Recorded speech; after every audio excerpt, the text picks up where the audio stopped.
அடுத்த வினா, சிறந்த ஓவியனாக புகழ் பெற்றிருந்த மன்னன் யார் அப்படின்னு சொல்லிட்டு கேட்டிருக்காங்க. நரசிம்ம பல்லவன், ராஜராஜ சோழன், பாண்டிய நெடுஞ்செழியன், முதலாம் மகேந்திரவர்ம பல்லவன் அப்படின்னு சொல்லிட்டு விடைகள் கொடுக்கப்பட்டிருக்கு. இதுல பார்த்தோம்னா முதலாம் மகேந்திரவர்ம பல்லவன் என்பதுதான் சரியான விடை. இந்த மன்னன் தான் வந்து ஓவிய கலையை வரைவதில் வந்து வல்லவனாக விளங்கியவர். எனவே இவருக்கு சித்திரக்கார புலி என்ற பட்டமும் வழங்கப்பட்டது. இது கல்வெட்டுக்கள் மூலமா நம்மளால அறிஞ்சுக்கிற முடியுது. எனவே சிறந்த ஓவியனாகவும் புகழ் பெற்றிருந்த மன்னனாகவும் விளங்கிய பல்லவ மன்னர் யார் அப்படின்னா முதலாம் மகேந்திரவர்ம பல்லவன் என்பதுதான் சரியான விடை. அடுத்த வினா, முதலாம் மகேந்திரவர்மனை கல்வெட்டுக்கள் எவ்வாறு குறிப்பிட்டுள்ளன அப்படின்னு சொல்லிட்டு கேட்டிருக்காங்க. பாருங்க, சித்திரசிங்கம், சித்திர விடங்கன், சித்திரக்கார புலி, சித்திரக்கோ அப்படின்னு சொல்லிட்டு விடைகள் கொடுக்கப்பட்டிருக்கு. இதுல பார்த்தோம்னா முதலாம் மகேந்திரவர்மன் ஓவியம் வரைவதில் சிறந்தவன் அப்படின்னு பாத்துக்கிட்டே இருக்கோம். இந்த காலத்துல சொல்லுவோம் இல்லையா, இவர் நல்ல அந்த விளையாட்டுல புலியா இருக்காரு, படிப்புல புலி, ஓவியம் வரைவதுல புலி அப்படின்னு சொல்றோம் இல்லையா. அதே மாதிரி இவருக்கு ஓவியம் வரைவதுல புலியா இருந்தனால அந்த காலகட்டத்துல அவருக்கு சித்திரக்கார புலி அப்படின்னு சொல்லி பட்டம் வழங்கப்பட்டிருந்தது. இது கல்வெட்டுக்கள் நம்மளுக்கு தெரிவிக்கிறது. அடுத்த வினா, முதலாம் மகேந்திரவர்மனால் உரை எழுதப்பட்ட நூல் எது அப்படின்னு சொல்லிட்டு கேட்டிருக்காங்க.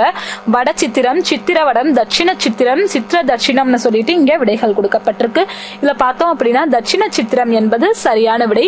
இந்த நூலுக்கு தான் முதலாம் மகேந்திரவர்மன் உரை செஞ்சிருக்காரு. அவர் உரை எழுதிய நூல் இதுதான். இது ஒரு ஓவிய பணுவல். இந்த ஓவிய பணுவலுக்கு உரை செஞ்சனால இவருடைய காலகட்டத்துக்கான ஓவியத்திற்கான எல்லா பணிகளையும் இவர் மேற்கொண்டிருக்கிறார். பார்த்தோம்னா ஒரு மன்னனாகவும் இருந்து அந்த ஓவிய கலைக்கு எழுச்சியும் வழங்கியிருக்காரு. ஓவிய கலை வளர துணை செஞ்சதோடு மட்டும் இல்லாம இவர் ஒரு ஓவியனாகவும் இருந்திருக்காரு. ஒரு சிறந்த ஓவியனாகவும் இருப்பதோடு மட்டும் இல்லாம ஓவிய நூலுக்கு உரை செய்யக்கூடிய அளவிற்கு திறமை வாய்ந்த ஒரு மன்னனாக இருந்திருக்கிறார். எனவே இவரது காலகட்டத்தில் ஓவிய கலை ரொம்ப நல்லாவே வளர்ந்துருச்சு அப்படின்னு தான் சொல்லணும். முதலாம் மகேந்திரவர்மனால் உரை எழுதப்பட்டுள்ள ஓவிய நூல் எது அப்படின்னா தட்சிண சித்திரம் என்பது சரியான விடை. அடுத்து, மாமல்லபுரம், மாமண்டூர், காஞ்சி, கைலாசநாதர் கோவில் போன்ற இடங்களில் காணப்படும் ஓவியங்கள் யார் காலத்தது அப்படின்னு கேட்டிருக்காங்க. பாருங்க விடைகள், சோழர் காலத்தது, பாண்டியர் காலத்தது, நாயக்கர் காலத்தது, பல்லவர் காலத்தது அப்படின்னு கொடுக்கப்பட்டிருக்கு.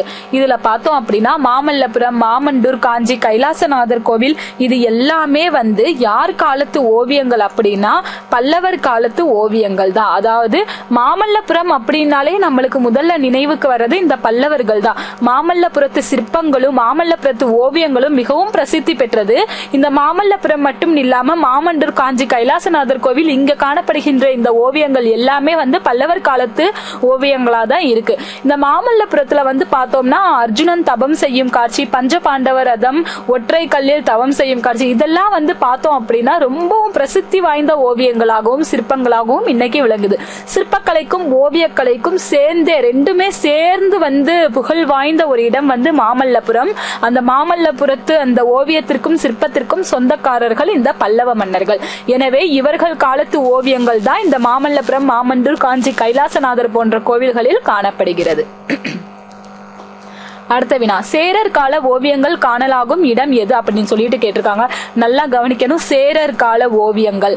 இப்ப பாருங்க விடைகள் பாருங்க, திருநந்திக்கரை, பனமலை, திருமலை, மாமண்டூர்னு சொல்லிட்டு விடைகள் குறிப்பிடப்பட்டிருக்கு. இதுல பார்த்தோம்னா திருநந்திக்கரை என்பதுதான் சரியான விடை. இந்த இடத்துல தான் சேரர் மன்னர்கள் காலத்தது ஓவியங்கள் காணப்படுது. எனவே திருநந்திக்கரை என்பது சரியான விடை. அடுத்து பாருங்க, சித்தன்னவாசல் குகை கோவில் எந்த மாவட்டத்திற்கு அருகில் அமைந்துள்ளது அப்படின்னு சொல்லிட்டு கேட்டிருக்காங்க. பாருங்க, திருச்சி, புதுக்கோட்டை, மதுரை, காஞ்சிபுரம்னு சொல்லிட்டு இங்க விடைகள் கொடுக்கப்பட்டிருக்கு. இதுல பார்த்தோம்னா புதுக்கோட்டை என்பதுதான் சரியான விடை. சித்தன்னவாசல் குகை கோவிலும் அங்க சித்தன்னவாசலில் இருக்கக்கூடிய அந்த ஓவியங்களும் மிகவும் பிரசித்தி பெற்ற ஓவியங்கள். அது புதுக்கோட்டை மாவட்டத்திற்கு அருகில் அமைந்துள்ளது. அடுத்த வினா, அவனிப சேகர ஸ்ரீ வல்லபன் என்ற பாண்டிய மன்னன் ஆண்ட காலம் எது அப்படின்னு சொல்லிட்டு கேட்டிருக்காங்க. பாருங்க, கிபி 4ஆம் நூற்றாண்டு, கிபி 6ஆம் நூற்றாண்டு, கிபி 9ஆம் நூற்றாண்டு, கிபி 12ஆம் நூற்றாண்டு அப்படின்னு சொல்லிட்டு இங்க விடைகள் குறிப்பிடப்பட்டிருக்கு. இதுல பார்த்தோம்னா அவனிப சேகர ஸ்ரீ வல்லபன் என்பவன் ஆட்சி செய்த அந்த காலம் கிபி 9ஆம் நூற்றாண்டு என்பதுதான் சரியான விடை. இந்த காலகட்டத்துல தான் இந்த அவனிப சேகர ஸ்ரீ வல்லபன் என்பவன் ஆட்சி செஞ்சிருக்காரு. பாருங்க, சித்தன்னவாசல் ஓவியங்களை வரைந்ததாக கல்வெட்டு செய்தி யாரை அறிவிக்கிறது அப்படின்னு சொல்லிட்டு கேட்டிருக்காங்க. விடைகள் பாருங்க, ஸ்ரீ வல்லபன், நக்கீரனார், இளம் கௌதமன், இளம்பெரு வழுதி அப்படின்னு சொல்லிட்டு இங்க விடைகள் குறிக்கப்பட்டிருக்கு. இதுல பார்த்தோம் அப்படின்னா இளம் கௌதமன் என்பதுதான் சரியான விடை. ஏன்னா கல்வெட்டுக்கள்ல வந்து இந்த சித்தன்னவாசல் ஓவியங்களை வந்து வரைந்ததா இளம் கௌதமன் என்ற பெயரை தான் குறிப்பிட்டிருக்கு. எனவே சித்தன்னவாசல் ஓவியங்களை வரைந்ததாக கல்வெட்டு செய்தி வந்து இளம் கௌதமன் என்ற பெயரை தான் அறிவிக்கிறது. அடுத்த வினா, தஞ்சை பெரிய கோவிலில் காணப்படும் ஓவியங்கள் யார் காலத்தது அப்படின்னு சொல்லிட்டு கேட்டிருக்காங்க. மேக்சிமம் இந்த விடை வந்து எல்லாருக்குமே தெரிஞ்சிருக்கும். பாருங்க, சேரர் காலத்தது, சோழர் காலத்தது, பல்லவர் காலத்தது, பாண்டியர் காலத்ததுன்னு சொல்லிட்டு இங்கே விடைகள் கொடுக்கப்பட்டிருக்கு. எல்லாருக்குமே தெரியும் இது சோழர் காலத்தது தான். ஏன்னா தஞ்சை பெரிய கோவிலே வந்து சோழ மன்னனால் கட்டப்பட்டது இல்லையா, எனவே அங்கு காணப்படும் ஓவியங்கள் வந்து சோழர் காலத்து ஓவியங்கள். அடுத்த வினா, கவின்மிகு கைலை காட்சி ஓவியம் அமைந்துள்ள கோவில் எது அப்படின்னு சொல்லிட்டு கேட்டிருக்காங்க. பாருங்க, கவின்மிகு கைலை காட்சி, அதாவது கைலாசநாதர் இருக்கக்கூடிய அந்த திருக்கைலை, அந்த காட்சி இடம்பெற்றுள்ள ஓவியம் வந்து அமைந்திருக்கக்கூடிய கோவில் எது அப்படின்னு சொல்லிட்டு கேட்டிருக்காங்க. பாருங்க, தஞ்சை கோவில், காஞ்சி கோவில், மதுரை கோவில், காசி கோவில் அப்படின்னு சொல்லிட்டு இங்க விடைகள் கொடுக்கப்பட்டிருக்கு. இதுல பார்த்தோம் அப்படின்னா தஞ்சை கோவில் தான் சரியான விடை. இவர்கள் வந்து சைவ, அதாவது தஞ்சை மன்னர்கள் என்று அழைக்கப்படுகின்ற அந்த தஞ்சை கோவிலை கட்டிய அந்த சோழ மன்னர்கள் வந்து சைவ மரபை சார்ந்தவர்கள். அவர்கள் வந்து சிவபெருமானை வணங்கக்கூடியவர்கள் என்பதால அந்த கவின்மிகு கைலை காட்சி ஓவியம் வந்து அவர்கள் காலத்தில் வரையப்பட்டது. அதுவும் தஞ்சை கோவிலில் இது அமைஞ்சிருக்கு. அடுத்த வினா, வரலாற்று சிறப்பை உணர்த்தும் ஓவியங்கள் அமைந்த இடம் எது அப்படின்னு சொல்லிட்டு கேட்டிருக்காங்க. ஆனைமலை, கயிலை, தஞ்சை பெரிய கோவில், கைலாசநாதர் கோவில் அப்படின்னு சொல்லிட்டு இங்கே விடைகள் கொடுக்கப்பட்டிருக்கு. இதுல பார்த்தோம் அப்படின்னா வரலாற்று சிறப்பு மிக்க, அதாவது வரலாற்று சிறப்பை உணர்த்தக்கூடிய அந்த ஓவியங்கள் வந்து தஞ்சை பெரிய கோவிலில் இருக்கக்கூடிய அந்த ஓவியங்கள்ல தான் காணப்படுது. அடுத்த வினா, திருவரங்கம், திருப்பதி, தில்லை, திருவாரூர் போன்ற இடங்களில் காணலாகும் ஓவியங்கள் யார் காலத்தது அப்படின்னு சொல்லிட்டு கேட்டிருக்காங்க. எந்த இடம்னு நல்லா பாருங்க. திருவரங்கம், திருப்பதி, தில்லை, திருவாரூர் இந்த இடங்களில் காணப்படும் இந்த ஓவியங்கள் எல்லாம் யாருடைய காலத்து ஓவியங்கள் அப்படின்னு சொல்லிட்டு கேட்டிருக்காங்க. ராஜராஜன், விஜயநகர நாயக்கர், பல்லவ மன்னன், பாண்டிய மன்னன் சொல்லிட்டு இங்க விடைகள் கொடுக்கப்பட்டிருக்கு. இதுல பார்த்தோம் அப்படின்னா விஜயநகர நாயக்கர் என்பதுதான் சரியான விடை. இவர் வந்து நாயக்கர் மன்னர் இல்லையா. நாயக்கர்கள் வந்து திருமாலை வழிபடக்கூடியவர்கள், அதாவது சிவபெருமானை வழிபடக்கூடியவர்களை வந்து சைவர்கள் என்றும், திருமாலை வழிபடக்கூடியவர்கள் வந்து வைணவர்கள் அப்படின்னு வந்து நம்ம சமயத்துல வந்து பிரிச்சு வச்சிருக்கோம். அந்த வகையில வந்து இந்த விஜயநகர நாயக்கர், இந்த நாயக்கர்கள் அப்படின்னாலே திருமாலை வழிபடக்கூடியவர்கள் இல்லையா. எனவே இந்த நாயக்க மன்னர் வந்து திருவரங்கம் என்பது திருமால் கோவில், திருப்பதி இது வந்து திருமால் கோயில். இந்த ரெண்டு இடங்களோட மட்டும் இல்லாம தில்லை, திருவாரூர் போன்ற சைவம் சார்ந்த அந்த இடங்கள்லயுமே வந்து இவருடைய ஓவியங்கள் வந்து காணப்படுது. எனவே சைவத்திலையும் சரி வைணவ கோவில்கள்லயும் சரி இந்த விஜயநகர நாயக்க மன்னருடைய இந்த ஓவியங்கள் வந்து காணப்படுது. பாருங்க, திருவரங்கம், திருப்பதி இது ரெண்டுமே வந்து திருமால் இருக்கக்கூடிய இடம். தில்லை, திருவாரூர் இது சிவபெருமானுக்கு பெயர் பெற்ற இடம். இந்த 4 இடங்கள் மட்டும் இல்லாம இன்னும் சில இடங்கள்ல கூட இந்த விஜயநகர நாயக்கருடைய ஓவியங்கள் வந்து காணப்படுது. அதுக்கப்புறம் பாருங்க, கீழ்காண்பனவற்றுள் விஜயநகர மன்னர் காலத்து ஓவியம் காணலாகும் இடம் எது அப்படின்னு சொல்லிட்டு பாருங்க. அதே தான், ஏற்கனவே 4 இடங்களை பார்த்தோம். இப்ப வந்து இன்னொரு இடம் எது அப்படின்னு சொல்லிட்டு கேட்டிருக்காங்க. இங்க விடைகள் கொடுக்கப்பட்டிருக்கு. பனமலை, மதுரை, மாமண்டூர், திருமலைன்னு சொல்லிட்டு விடைகள் கொடுக்கப்பட்டிருக்கு. இதுல பார்த்தோம்னா மதுரை என்பதுதான் சரியான விடை. மதுரையில கூட இந்த விஜயநகர மன்னர் வாழ்ந்த அந்த காலத்தில் வந்து ஓவியங்கள் வரையப்பட்டது. எனவே கீழ்காண்பனவற்றுள் விஜயநகர மன்னர் காலத்து ஓவியம் காணலாகும் இடம் வந்து இந்த இடத்துல வந்து மதுரை என்பது சரியான விடை. அடுத்த வினா, கிபி 18ஆம் நூற்றாண்டின் தொடக்கத்தில் தஞ்சையை ஆண்டவர்கள் யார் அப்படின்னு சொல்லிட்டு கேட்டிருக்காங்க. நல்லா கவனிக்கணும். கிபி 18ஆம் நூற்றாண்டின் தொடக்கத்தில் தஞ்சையை ஆண்டவர்கள் யார் அப்படின்னு கேட்டிருக்காங்க. பாருங்க, பல்லவர்கள், நாயக்கர்கள், சோழர்கள், மராட்டியர்கள். தஞ்சை அப்படின்னோட நம்மளுக்கு சோழர்கள் தான் ஞாபகம் வரும். ஆனா இங்க கிபி 18ஆம் நூற்றாண்டோட தொடக்கத்துல கேட்டிருக்கிறனால மராட்டியர்கள் என்பதுதான் சரியான விடை. அந்த காலகட்டத்துல வந்து தஞ்சாவூரை வந்து இந்த மராட்டிய மன்னர்கள் தான் ஆண்டு வந்தார்கள். அதுக்கப்புறம் மராட்டியர்கள் காலத்தில் ஓவியங்களின் வனப்பிற்கு ஏற்ப எது பதிக்கப்பட்டது, அதாவது ஒவ்வொரு ஓவியங்களின் அழகிற்கு ஏற்றவாறு என்ன பதிக்கப்பட்டது அப்படின்னு சொல்லிட்டு கேட்டிருக்காங்க இந்த மராட்டியர் மன்னர் காலத்துல. பாருங்க, விடைகள் வந்து 4 விடைகள் கொடுக்கப்பட்டிருக்கு. ரத்தினங்கள், முத்துக்கள், பவளக்கற்கள், வைரமணிகள்னு சொல்லிட்டு இங்க விடைகள் கொடுக்கப்பட்டிருக்கு. இதுல பார்த்தோம்னா ரத்தினங்கள் என்பதுதான் சரியான விடை. இந்த மராட்டிய மன்னர்கள் வந்து ஓவியத்தின் மேல அந்த அழகிற்கு அந்த ஓவியம் வரைந்துள்ள அந்த அழகிற்கு ஏற்றவாறு அதற்கு மேல வந்து ரத்தினங்களை பதித்து வைத்தார்கள். அதாவது அழகுக்கே அழகு சேர்க்கும் விதமாக ஓவியத்தை வந்து மேலும் அழகு வாய்க்கும் அளவிற்கு தெரியக்கூடிய அளவிற்கு வந்து இந்த மராட்டிய மன்னர்கள் வந்து அந்த ஓவியத்துல வந்து ரத்தினங்கள் பதித்து வைத்தார்கள். அடுத்த வினா, ஓவிய கலை எத்தனை ஆண்டுகளாக வளர்ந்து வருகிறது அப்படின்னு சொல்லிட்டு கேட்டிருக்காங்க. விடைகள் பாருங்க, 1000 ஆண்டுகளாக, 2000 ஆண்டுகளாக, 3000 ஆண்டுகளாக, 500 ஆண்டுகளாக சொல்லிட்டு விடைகள் பதிக்கப்பட்டிருக்கு. இதுல பார்த்தோம்னா 2000 ஆண்டுகளாக வந்து இந்த ஓவிய கலை வளர்ந்துகிட்டே வருது. அதாவது சங்க காலத்துல இருந்து இன்னைக்கு வரைக்கும் இந்த ஓவிய கலை வந்து நல்லாவே வளர்ச்சி பெற்றுட்டு வர்றதுனால 2000 ஆண்டுகளாகவே இந்த ஓவிய கலை வந்து வளர்ந்துட்டு வருது. கர்ண மகாராஜா ஆட்சி செய்த நாடு எது அப்படின்னு சொல்லிட்டு கேட்டிருக்காங்க. பாருங்க, கர்ணன்னா தெரியும் இல்லையா, நம்ம மகாபாரதத்துல காணப்படக்கூடிய அந்த கர்ணன். பஞ்ச பாண்டவர்கள்ல வந்து அந்த பஞ்ச பாண்டவர்களுக்கும் மூத்தவராக இருக்கக்கூடியவர் இந்த கர்ணன். பாருங்க, அதிய தேசம், அற்புத தேசம், அங்க தேசம், காவிய தேசம்னு சொல்லிட்டு விடைகள் கொடுக்கப்பட்டிருக்கு. இத பார்த்தோம்னா கர்ண மகாராஜா ஆட்சி செய்த நாடு வந்து அங்க தேசம் என்பதுதான் சரியான விடை. அடுத்த வினா, கர்ணனுக்கு அங்க தேசத்தை கொடையாக கொடுத்தவர் யார் அப்படின்னு சொல்லிட்டு கேட்டிருக்காங்க. துரியோதனன், துச்சாதனன், துச்சலை, தர்மன் சொல்லிட்டு இங்க விடைகள் கொடுக்கப்பட்டிருக்கு. இதுல பார்த்தோம்னா துரியோதனன் என்பதுதான் சரியான விடை. ஏன்னா கர்ணனும் துரியோதனனும் வந்து ஒரு மிகச்சிறந்த நண்பர்கள்.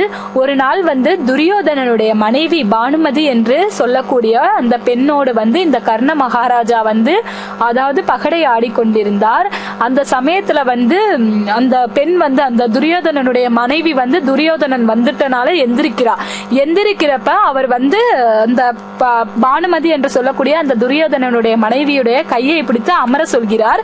அப்பொழுது அந்த அவள் இடையில் கட்டியுள்ள அந்த மேகலையினுடைய அந்த மணிகள் வந்து அருந்து கீழே விழுந்து விடுது. அந்த சமயத்துல வந்து துரியோதனன் வந்து உள்ள வர்றாரு. வேற்று ஒரு ஆடவருடன் தன்னுடைய மனைவி வந்து விளையாண்டு கொண்டு இருக்கிறாள். அந்த சமயத்துல வந்து இவர் கணவர் உள்ள வந்தோன்னா அவ எந்திரிக்கிறா. அந்த பெண் எந்திரிச்ச உடனே இவர் வந்து என்ன பண்றாரு, கையை பிடிச்சு இழுத்த உடனே அவர் இடையில கட்டியிருக்கிற அந்த மணி கீழே விழுந்த உடனே இவர் வந்து சந்தேகப்படணும் இல்லையா. ஆனா துரியோதனன் வந்து தன்னுடைய மனைவியின் மீதும் அவருடைய நண்பரின் மீதும் அதீதமான நம்பிக்கை கொண்டிருக்கிறவர். எனவே அந்த இடத்துல அவர் என்ன கேட்டாரு, கீழே விழுந்த அந்த மணிகளை வந்து எடுக்கவோ கோக்கவோ அப்படின்னு சொல்லிட்டு கேட்கிறாரு. அந்த இடத்துல வந்து அவங்களுடைய அந்த நட்பினுடைய அடையாளம், அந்த நட்பினுடைய ஆழம், நட்பினுடைய நம்பிக்கை வந்து ரொம்ப நல்லாவே புலப்படுது.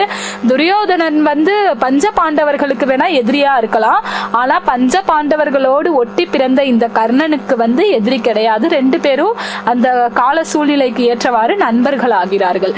எனவே கர்ணனுக்கு அங்க தேசத்தை கொடையாக கொடுத்தவர் வந்து துரியோதனன் என்பது சரியான விடை.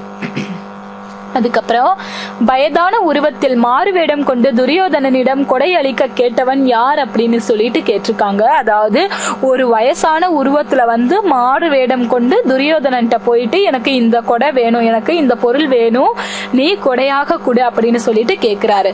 அந்த மாதிரி கேட்டவர் யாரு அப்படின்னு சொல்லிட்டு கேட்டிருக்காங்க. கம்சன், கர்ணன், தர்மன் சொல்லிட்டு இங்க விடைகள் கொடுக்கப்பட்டிருக்கு. இதுல பார்த்தோம்னா கண்ணன் என்பதுதான் சரியான விடை. இது போன்ற வேலைகள் எல்லாம் கண்ணனால மட்டும்தான் செய்ய முடியும்.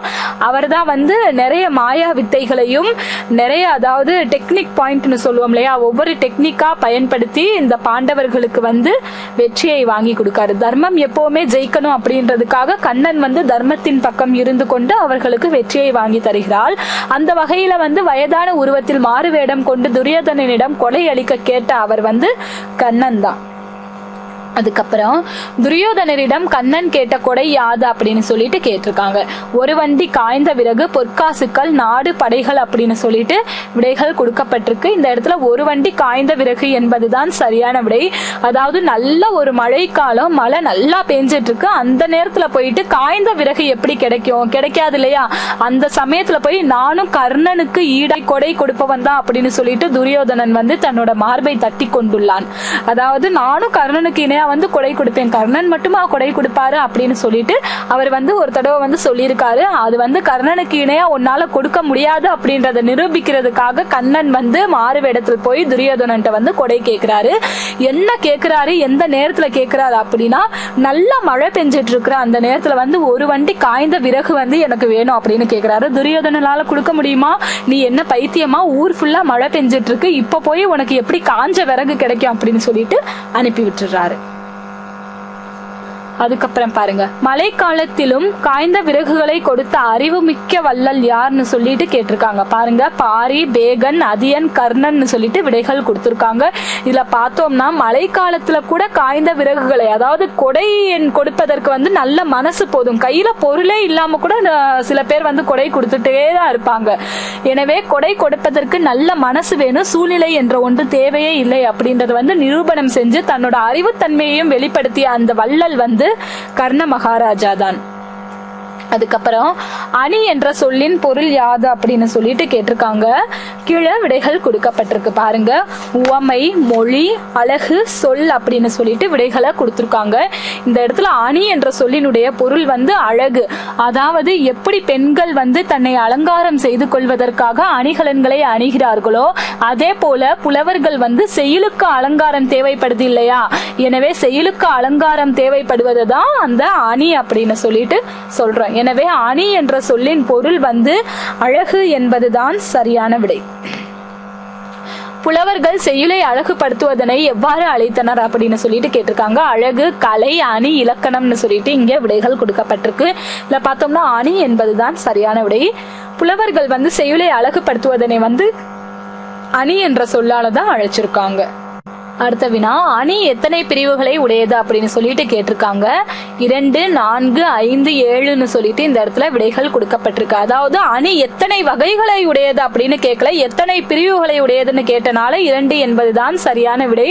அதாவது இயல்பு நவிர்ச்சி அணி, உயர் நவிர்ச்சி அணி அப்படின்ற 2 பிரிவுகளை தான், இயல்பு நவிர்ச்சி அணி, உயர்வு நவிர்ச்சி அணி என்று சொல்லக்கூடிய 2 பிரிவுகளை உடையது இந்த அணி. அடுத்த வினா, ஒரு பொருளின் இயல்பை உள்ளதை உள்ளவாறு கூறும் அணி எது அப்படின்னு சொல்லிட்டு கேட்டிருக்காங்க. இயல்பு நவிர்ச்சி அணி, உவமை அணி, உயர்வு நவிர்ச்சி அணி, உருவக அணி அப்படின்னு சொல்லிட்டு இங்க விடைகள் கொடுக்கப்பட்டிருக்கு. ஒரு பொருளோட இயல்பை வந்து இருக்கிறத இருக்கிற மாதிரி சொல்றது இயல்பு நவிர்ச்சி அணி தான். அதாவது அதோட இயல்பை இயல்பா எடுத்து சொல்றது இயல்பு நவிர்ச்சி அணி என்றுதான் வழங்கப்படும். அடுத்து, ஒரு பொருளின் தன்மையை மிகைப்படுத்தி கூறும் அணி எது அப்படின்னு சொல்லிட்டு கேட்டிருக்காங்க. தற்குறிப்பு ஏற்ற அணி, உயர்வு நவிர்ச்சி அணி, உவமை அணி, உருவக அணி அப்படின்னு சொல்லிட்டு விடைகள் கொடுக்கப்பட்டிருக்கு. இதுல வந்து ஒரு பொருளுடைய தன்மையை வந்து மிகைப்படுத்தி கூறும் அணி வந்து உயர்வு நவிர்ச்சி அணி என்பதுதான் சரியான விடை.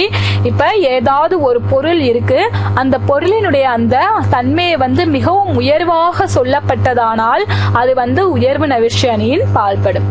அப்புறம், தோயும் வெண்தயிர் மத்தொளி துள்ளவும், ஆய வெள்வளை வாய்விட்டு அரற்றவும், தேயும் நுண்ணுடை சென்று வணங்கவும், ஆய மங்கையர் அங்கை சென்று வருந்துவர் என்னும் பாடலில் பயின்று வந்துள்ள அணி எது அப்படின்னு சொல்லிட்டு கேட்டிருக்காங்க. பாருங்க, தோயும் வெண்தயிர் மத்தொளி துள்ளவும், ஆய வெள்வளை வாய்விட்டு அரற்றவும், தேயும் நுண்ணுடை சென்று வணங்கவும், ஆய மங்கையர் அங்கை சென்று வருந்துவர் அப்படின்னு சொல்லிட்டு கொடுத்திருக்காங்க. இது வந்து அந்த தயிர் பானையை கொண்டு செல்லக்கூடிய அந்த பெண்ணை வந்து வர்ணிச்சிருக்காங்க. இது வந்து ரொம்ப உயர்வா எல்லாம் வர்ணிக்கல, அவளுடைய இயல்பை வந்து இருக்கிறத இருக்கிற மாதிரி வர்ணிச்சிருக்காங்க. எனவே இந்த பாடல்ல வந்து என்ன அணி பயின்று வந்திருக்குன்னு பாருங்க. இயல்பு நவிர்ச்சி அணி, உயர்வு நவிர்ச்சி அணி, உவமை அணி, வேற்றுமை அணின்னு சொல்லிட்டு விடைகள் கொடுக்கப்பட்டிருக்கு. இது இயல்பு நவிர்ச்சி அணி என்பதுதான் சரியான விடை. அந்த மங்கையினுடைய அந்த அழகை வந்து உள்ளதை உள்ளவாறு வர்ணிச்சிருக்காங்க, உயர்வா வர்ணிக்கல. எனவே இது இயல்பு நவிர்ச்சி அணி. அடுத்து, வானை முட்டும் வைக்கோல் போர் என்ற தொடரில் பயின்று வந்துள்ள அணி யாதுன்னு சொல்லிட்டு கேட்டிருக்காங்க. இயல்பு நவிர்ச்சி அணி, உயர்வு நவிர்ச்சி அணி, உவமை அணி, உருவக அணி அப்படின்னு சொல்லிட்டு விடைகள் கொடுக்கப்பட்டிருக்கு. இதுல பார்த்தோம்னா உயர்வு நவிர்ச்சி அணி பயின்று வந்திருக்கு. அதாவது வைக்கோலை வந்து நல்லா அடுக்கி வச்சிருக்காங்க, அது வந்து வானை முற்ற அளவுக்கு இருக்கு அப்படின்னு சொல்றாங்க. எப்பவுமே வந்து வைக்கோல் வந்து வானை முற்ற அளவு வந்து யாராலையும் குமிச்சு வைக்க முடியாது. ஆனாலும் அதனுடைய உயர்வு கருதி அதோடைய மிகுதியை கருதி இந்த அணி வந்து கையாளப்பட்டுள்ளதால இது உயர்வு நவிர்ச்சி அணி ஆயிற்று. எனவே வானை முட்டும் வைக்கோல் போர் என்ற தொடர்ல வந்து உயர்வு நவிர்ச்சி அணி பயின்று